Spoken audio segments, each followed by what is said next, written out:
حمد و صلات کے بعد عزیز دوستو، بزرگ اور بھائیوں، قرآن مجید فرقان حمید میں سورہ قصص کے اندر اللہ تعالیٰ نے فرمایا تلک الدار الآخرۃ نجعلها للذین لا یریدون علوا فی الارض ولا فسادا۔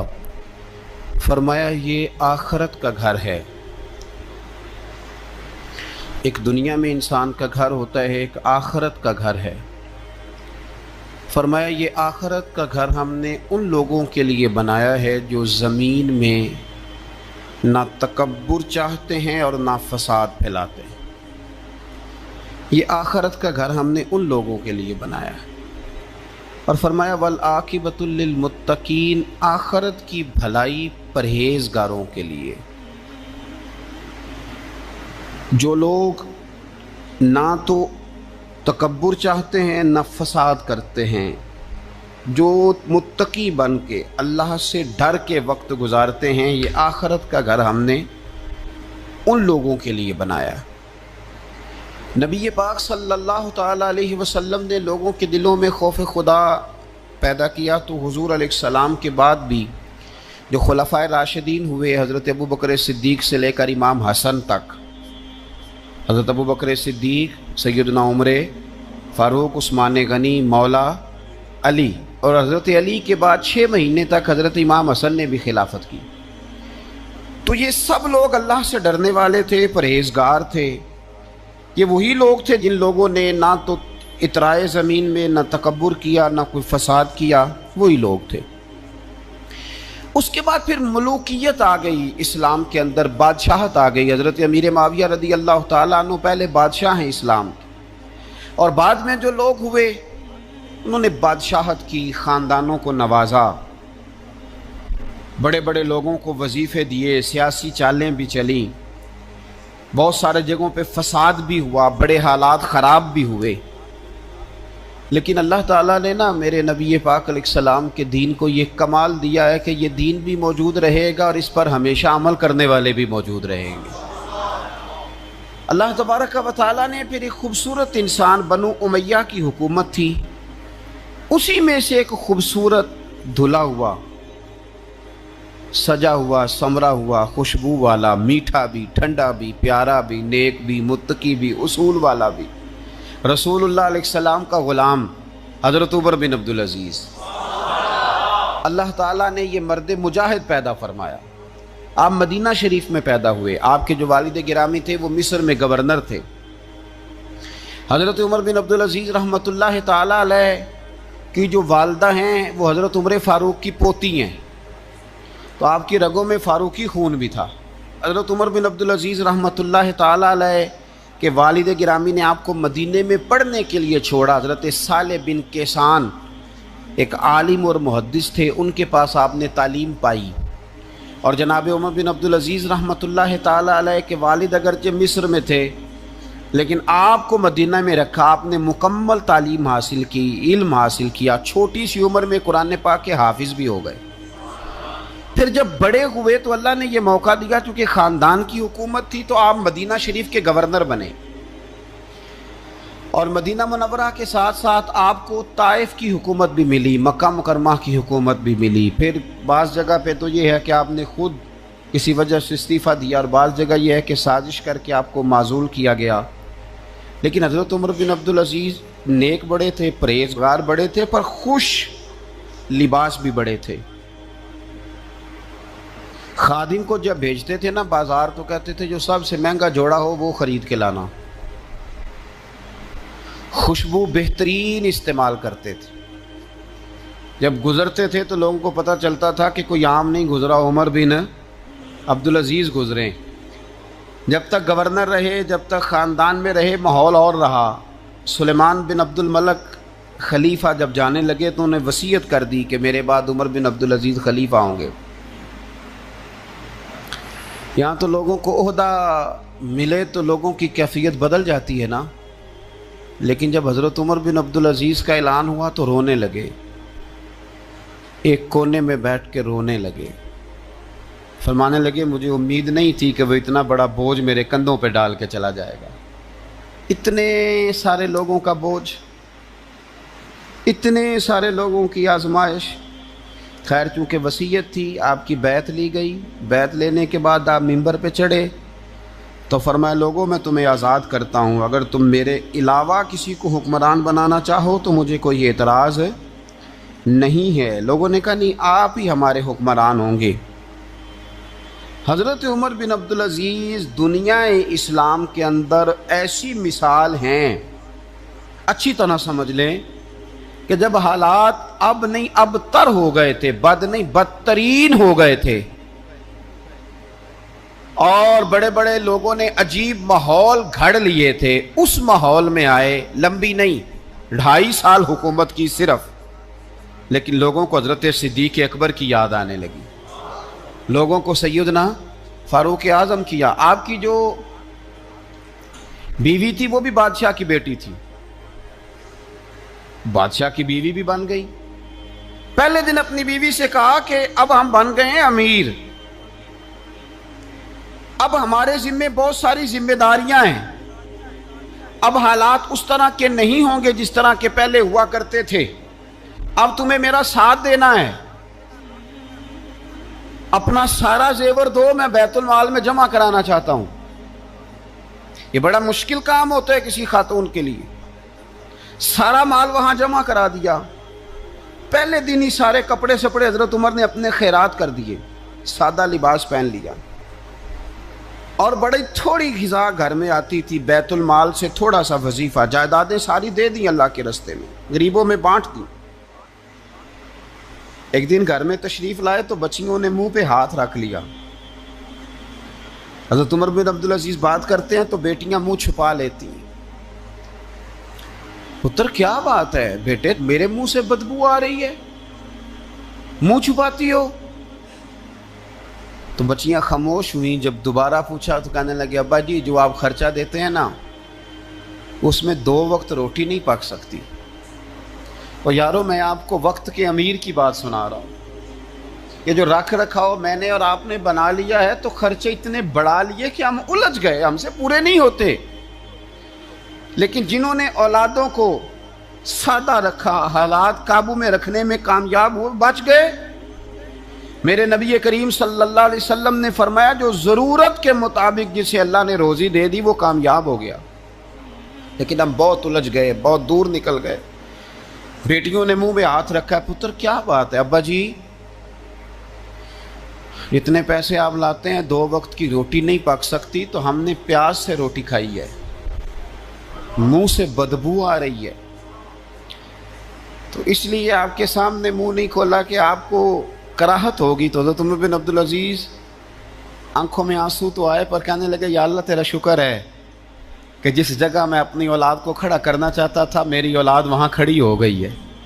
یہ پیاز سے روٹی کھا کے بھی شکر ادا کرتی، پیاز سے روٹی کھا کے بھی. آپ یقین کریں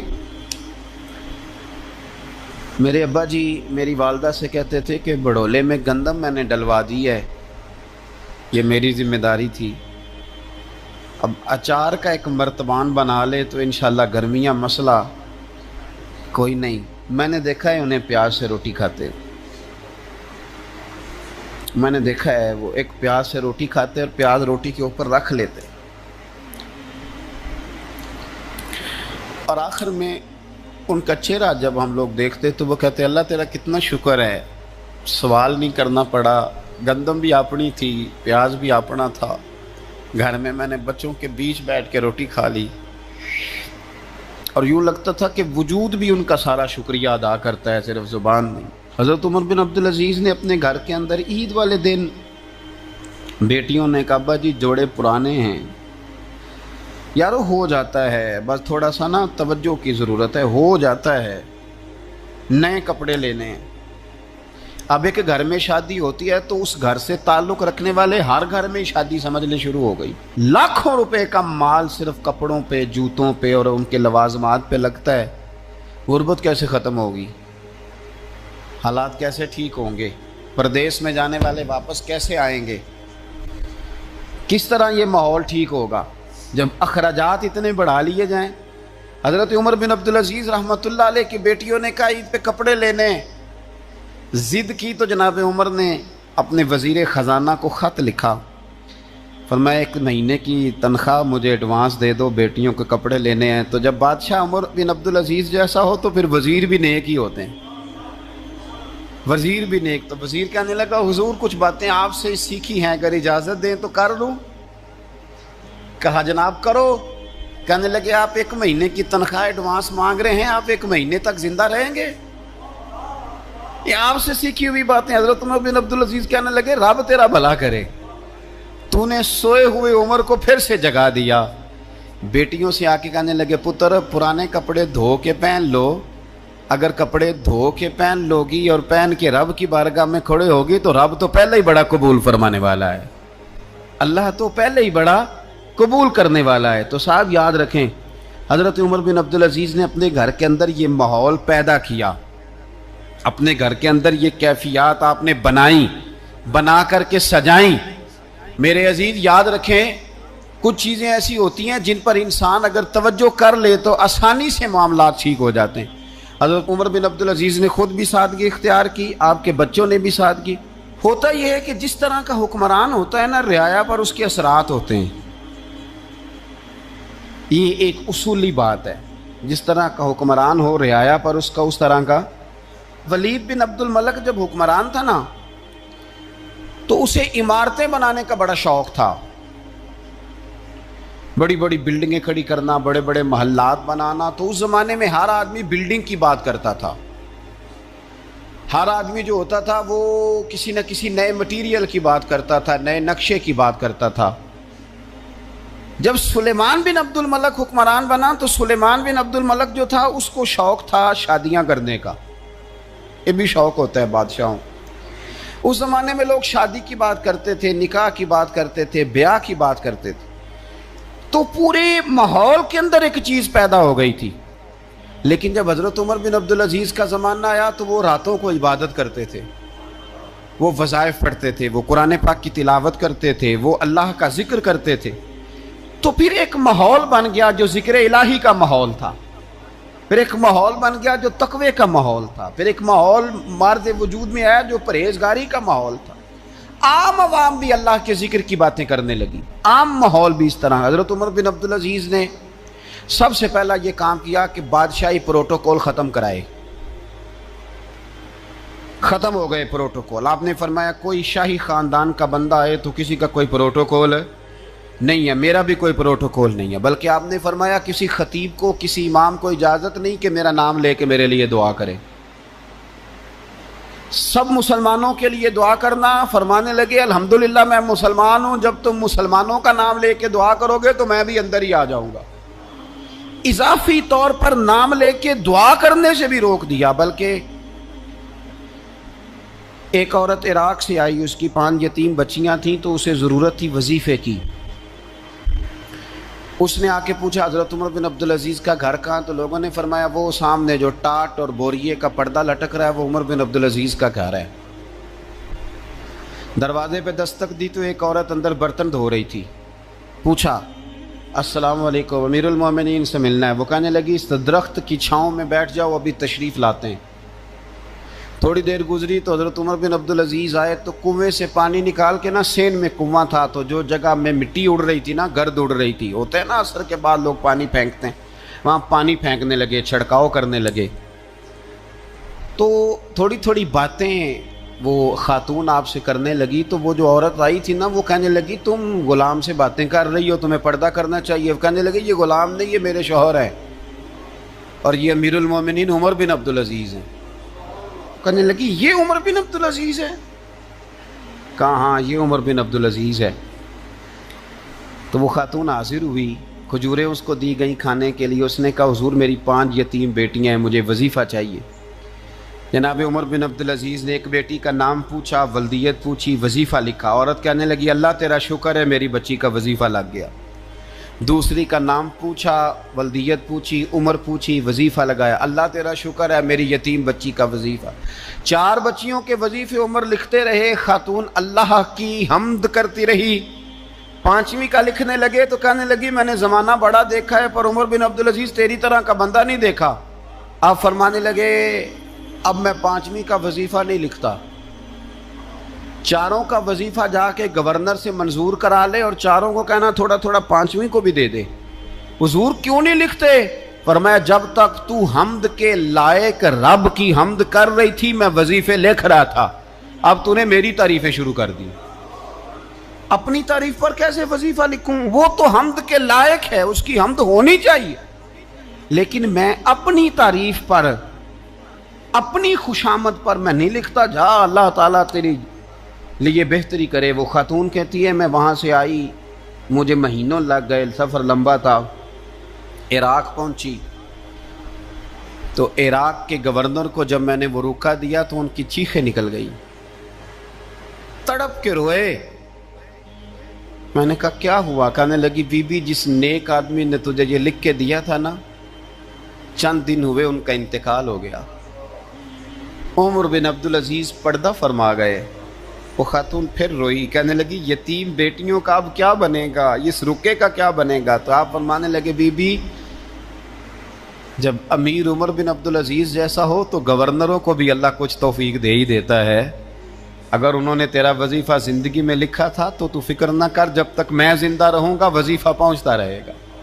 آپ کے گورنر نے لکھا کہ حضرت صاحب گورنر ہاؤس کی عمارت کمزور ہو گئی ہے، نہیں بنا لوں، تو آپ فرمانے لگے تو عدل کا قلعہ کیوں نہیں بناتا، انصاف کی دیواریں کیوں نہیں کھڑی کرتا؟ فرمایا چھوڑ اینٹیں لگانا، عدل و انصاف کا قلعہ بنا۔ سب سے بڑی بات یہ تھی کہ بڑے پابند تھے صوم و صلات کے، دن کو تلاوت کرتے، رات کو عبادت کرتے، پنجگانہ نماز میں کھڑے ہوتے، اللہ کے خوف کی بات آتی تو چڑیا کی طرح پھڑ پھڑاتے، ڈرتے۔ آپ کی اہلیہ کہنے لگی عمر بن عبدالعزیز یہ کیفیت کیسے ہوئی؟ فرمانے لگے ایک ذہن میں بات بیٹھ گئی تھی کہ رب نے حساب پوچھنا ہے اور میں نے حساب دینا ہے، تو جس کو پتا ہونا میں نے حساب دینا ہے اور مجھ سے کسی نے حساب پوچھنا ہے، پھر سمجھیں حساب دینا ہے اور کسی نے حساب پوچھنا ہے، حساب دینا ہے اور حساب، تو فرماتے ہیں جب یہ ذہن بن گیا نا کہ میں نے حساب دینا ہے اور رب نے حساب پوچھنا ہے، تو بس پھر میں نے حساب کر کے رکھنا شروع کر دیا۔ پھر میں نے کوشش کی ہے کہ حساب کروں کہ نا انصافی نہ ہو جائے، ظلم نہ ہو جائے۔ ایک آدمی بڑی دور سے چل کے آیا، عرض کی حضور آپ کے گورنر نے میرا مال چھین لیا ہے، واپس نہیں کرتا۔ تو حضرت عمر بن عبدالعزیز رحمۃ اللہ نے رکا لکھا، فرمایا میں نے تو تجھے نیک آدمی سمجھ کے گورنر بنایا تھا اور تو لوگوں کے مال نہیں واپس کرتا، فوراً واپس کر۔ اس کے نام جب خط لکھا تو آدمی خوش ہو گیا، تو آپ فرمانے لگے اب یہ بتا تیرا آنے جانے کا خرچہ کتنا ہوا؟ عرض کی حضور کیا مطلب؟ آپ فرمانے لگے ایک تجھ پہ ظلم ہو اور دوسرا تیرے اوپر اور خرچے ڈالے جائیں۔ دیکھیں نا ایک آدمی کی زمین پہ قبضہ ہو، پھر وہ وکیل کرے، پھر وہ گواہ اکٹھے کرتا پھرے، پھر وہ مسائل میں الجھ جائے۔ جناب عمر بن عبدالعزیز نے ہمیں ایک سوچ عطا فرمائی، فرمایا ایک تیرے اوپر ظلم ہوا، ایک تجھے اتنی تکلیف ہوئی یہاں آنے کی، اور ایک تیرا خرچ ہوا، بتا کتنے پیسے؟ عرض کی حضور میرا تو لاکھوں کا مال آپ نے واپس کرا دیا ہے، اب چھوڑے خرچے کو۔ فرمایا نہ بھائی، یہ میرے رسول کائنات کا دین ہے، اس میں ہم ہر شے کا حساب کر کے رکھیں گے۔ تیرا خرچ ہوا ہے، تیرا خرچہ ہوا ہے، تجھے آنا پڑا، تجھے جانا پڑا۔ اور دنیا کے منصفوں، فیصلے کرنے والوں، تھوڑا خیال تو کرو کتنے لوگ ہیں جو رول گئے بیچارے رستوں میں کچہریوں کے، جو عدالتوں کے چکر لگا لگا کے تھک گئے، جن کی اولادیں تڑپ اٹھیں، مکان بک گئے، انہوں نے اپنے حقوق کیا لینے تھے، ان کی تو باقی چیزیں بھی چلی گئیں۔ فرمایا خرچہ بتا کتنا ہوا؟ عرض کی حضور 60 دینار تقریباً۔ فرمایا اسے مال خزانہ سے 60 دینار بھی دو۔ پھر فرمایا میری جیب سے اسے 50 اور دو تاکہ یہ آنے جانے میں مزید روٹی کھا سکے، گوشت کے ساتھ روٹی کھائے۔ اور پھر فرمایا معاف کر دینا، حکومت عمر بن عبدالعزیز کی تھی پر تجھے بڑی تکلیف اٹھانی پڑی، اذیت اٹھانی پڑی۔ یارو اس رنگ میں اس شخص نے حکومت کی، اس انداز میں، اور سب سے بڑھ کر بنو امیہ میں سے تھے، لیکن میرے رسول پاک کی اولاد سے جو پیار، حضور کی نسل سے، کسی نے آپ کے سامنے کہہ دیا، امام جلال الدین سیوطی نے اس کو لکھا ہے، کسی نے عمر بن عبدالعزیز رضی اللہ تعالیٰ عنہ کے سامنے کہہ دیا یزید امیر المومنین تھا،